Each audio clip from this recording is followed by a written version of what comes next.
mà sì tún lẹ́tí kẹ̀kẹ́ ẹ̀yin èèyàn ẹ tún wá gbọ́ nǹkan tí Sheikh Labeeb Lagbaji tí wọ́n tún sọ nípa ọba orin Fuji King Dr. Saheed Òṣùpá lásìkò tí wọ́n lọ ṣàbẹ̀wò sí Alhaji Wasiu Alabi Pasuma nílé kò sáníàní ẹ̀yin èèyàn ká mọ́ tanra wa. Sheikh Labeeb Lagbaji wọ́n fẹ́ràn ọba orin Fuji Saheed Òṣùpá lọ́pọ̀lọpọ̀, wọ́n fẹ́ràn wọn gidi nítorí any given opportunity báyìí ó ní wọ́n fi máa ń sọ nǹkan tó dáa, ni wọ́n fi máa ń ròyìn Saheed Òṣùpá báwọn ṣe fẹ́ràn wọn tó, bí wọ́n ṣe múrin kọ sí tó, bọ́n ṣe níwà tó dáa sí, òun fi máa ń sọ̀rọ̀ wọn ní dáadáa. Lọ́tọ̀ yìí ẹ tún gbọ́ ọ̀rọ̀ oríṣiríṣi tí wọ́n tún sọ kalẹ̀ nípa ọba orin Fuji Saheed Òṣùpá ní ọ̀dọ̀ Pasuma. Bá ṣe ń praise Paso bẹ́ẹ̀ ni wọ́n ń praise Òṣùpá náà. Wọ́n ní àwọn mọ̀ pé ó gbá lórí ọba orin Fuji o, ṣùgbọ́n síbẹ̀ ọba orin Fuji Saheed Òṣùpá kì í finú méjì báyàn ṣe. Ẹni tó bá fẹ́ bá ṣọ̀rẹ́ ó máa dúró tán tẹni náà ni, ẹni tó bá sì fẹ́ bá jà yóò dúró tán bẹ́ẹ̀ni náà jà ni. Wọ́n ní kì í finú méjì kì í fi báyàn ṣe. Ó lágbára. Kí l'opinion tí yín ẹ máa sọ sí kọ́mẹ̀ǹtì. Bákan náà wọ́n tún praise Pasuma náà. Wọ́n ní àwọn mọ̀ wípé Jericho, igi Jericho ò ní Paso tó ṣe pé kò ṣeé bì wó, kò ṣeé bì wó fàṣẹbì. Nínú fọ́nrán Sheikh Labeeb Lagbaji wọ́n tún yànnàná àwọn nǹkan kan nípa Pasuma àti Òṣùpá.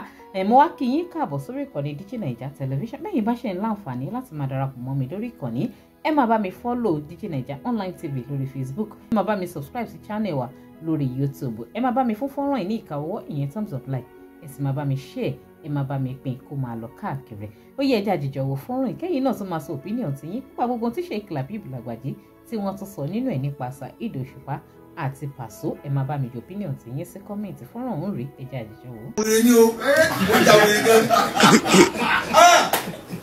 Irú mi ni. Igbó àwọn àpá wa ni Alhaji Saheed Òṣùpá. Tí wọ́n bú fúfúfú tí wọ́n bẹ jà yájà. Tí wọ́n bẹ jà yájà. Ẹ bá yẹn sọ̀rọ̀ ẹ sọ̀tà. Ẹ bá yẹn sọ̀rọ̀ ẹ kó tún sọ̀tà. Tí n bá ń sọ̀tà lọ́wọ́. Tí n bá ń sọ̀tà lọ́wọ́. Ń sọ̀tà ni. Ń sọ̀tà ni. Tí n bá ń sọ̀rọ̀ lọ́wọ́. Tí n bá ń sọ̀rọ̀ lọ́wọ́. Ń sọ̀rọ̀ ni. Ẹ mọ̀ pé sọ̀rọ̀ ni. Ó dúró pa ni. Ó dúró pa ni. Ẹ̀kọ́ dá lójú. Ẹ̀kọ́ dá wọn lójú púpọ̀. Ọmọ tó mọ orí bó ṣe ń kọrin kọrin òní tó sáré. Olóhùn máa nábi bó ṣe dúró ní tìkára pé ẹ máa bí ọ̀rẹ́ kó wá. Wọ́n á bí ọ̀rẹ́ kó wá. Ìbáyé rẹ̀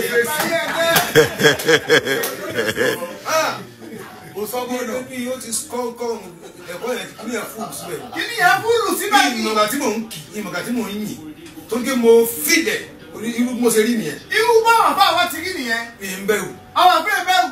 Ìjọ́ tí mo ti dé ayé, wallahi subila ìlà wà, mo fi ìjọ́ tí wọ́n lè ṣùgbọ́n ìbúra sí, àyà mi ò járí. Pé ìmọ̀ náà ti wọ́n ya. Àbọ̀ mẹ́. Ìmọ̀ sí. Mo máa ń láìkì pọ́blẹ́mù ṣẹlẹ̀, because mo pé pọ́blẹ́mù náà ni mo ń jẹ́ àwọn ẹ̀láyà. Ẹjọ́ gbọ́dọ̀ kẹsẹ̀ yẹ káwọn kí àti wà nú ẹ̀. Àpáyà kankan mọ́. Nígbà bẹ́ẹ̀ náà ló ti dé yìí. Àjùmọ̀ pé kò sí àkànmọ́ nìyẹn. Ṣẹlẹ̀dẹ̀ ẹni tó bá ń fẹ̀sìn mi jù tí ò máa béèrè fún wàhálà nínú ẹ̀mí ẹ̀ lọ́jọ́ wàhálà bá di asálọ. Ẹni máa ń fẹ̀sìn mi jù tí ò máa béèrè wàhálà nínú ẹ̀mí ẹ̀ lọ́jọ́ wàhálà bá di asálọ ni ẹ̀. Bẹ́ẹ̀ni gbogbo nǹkan jẹjẹ irú èèyàn tí. Ìwé èèyàn bá ní wọn Saheed Òṣùpá. Ọgbẹ́ni mi lẹ́yìn onímọ̀ pé òun ni wọ́n yàn pé kó wá wú ọ láàrẹ̀. Ọgbẹ́ni mi lẹ́yìn onímọ̀ pé òun ni wọ́n yàn kó wá wú ọ láàrẹ̀. Wọ́n ìnámọ̀lẹ̀ àmàlú Biniyat. Àníyàn wọn ń gbìyànjú kí n gba mi kò ní jẹ́ kí ènìyàn rọ́lá yàn wú yóò bẹ́ẹ̀ àtẹ̀mùtẹ̀ yọlọ́wọ́dà ńgbà sọ́fẹ̀nì dígàdì amárì ilénu lọ́wọ́ ọ̀yà lọ́wọ́ yóò wà wọn gbà oníwó wọ́n máa ń fi dígà wọlé ní oníwó òun ló mọ̀ wọ́ ọgbọ́n òun ló mọ̀ wọ́ òun ló mọ̀ ìwọ Jericho ọlágbára gan bẹ́ẹ̀ ṣe náwó fún yẹn. ẹ̀sìn náà wọ́n bá wọn jù. wọ́n bá fi bẹ́ẹ̀ lọ́wọ́ bẹ́ẹ̀ ní gbogbo àgbáyé máa fẹ́ bẹ́ẹ̀. àwọn gbogbo àgbáyé máa bẹ̀rẹ̀ sí kọ́ yín bẹ́ẹ̀. àwọn nọ́mbà 1 náà ní lórílẹ̀‐èdè yìí lónìí. orílẹ̀-èdè yìí lónìí àwọn nọ́mbà 1 náà rèé. lónìí yìí tọ́lọ̀ ń gbé fún àwọn náà rèé. Ọlọ́run ní jẹ́ ìbàjẹ́ o.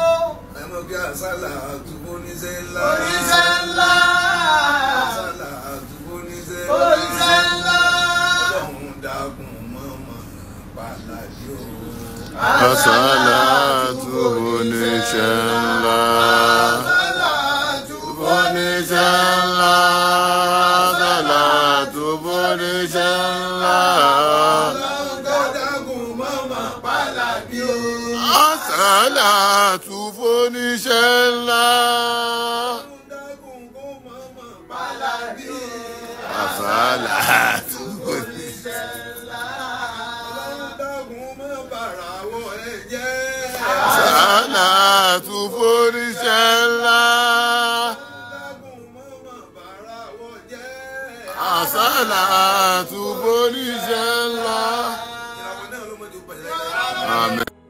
Abẹ́rẹ́ pọ́rọ̀ ilẹ̀tìkẹ́ ó lékè nkà pẹ̀lú ọ̀rọ̀ rẹ̀ ọ̀rọ̀ lẹ́gbọ́n lẹ́nu Sheikh Labib Lagbaji ojú wo lẹ́yìn náà tó fi wò ìyàwó ló kọ sí yín ṣé bí wọ́n ṣe describe ọba orin Fuji bí wọ́n ṣe describe ìwà tó wà lọ́wọ́ King Saheed Òṣùpá ṣé bẹ́ẹ̀ gẹ́lẹ́ lẹ́yìn náà ṣe lérò ẹ̀ sí ẹ máa sọ èrò tiyín sí comment ẹ má wá gbàgbé ẹ máa bá mi follow DJ Naija Online TV lórí Facebook link kan wà ní comment section fídíò tó máa gbé yín lórí Facebook page wa bẹ́yìn bá ṣe ń darapọ̀ mọ́ mi tàbí láǹfààní láti máa gbọ́ mi lórí ìkànnì ẹ máa bá mi subscribe lórí YouTube ẹ máa bá mi fún fọ́nrán yìí ní ìka ọwọ́ ìyẹn thumbs up like kẹ́sì máa bá mi pín ẹ máa bá mi share kó máa lọ káàkiri ẹ ṣeun tẹ́ ń darapọ̀ mọ́ mi tẹ́ ń gbọ́ mi ní gbogbo ìgbà ká tó pàdé láyọ̀ àtàlàáfíà ó dàbọ̀.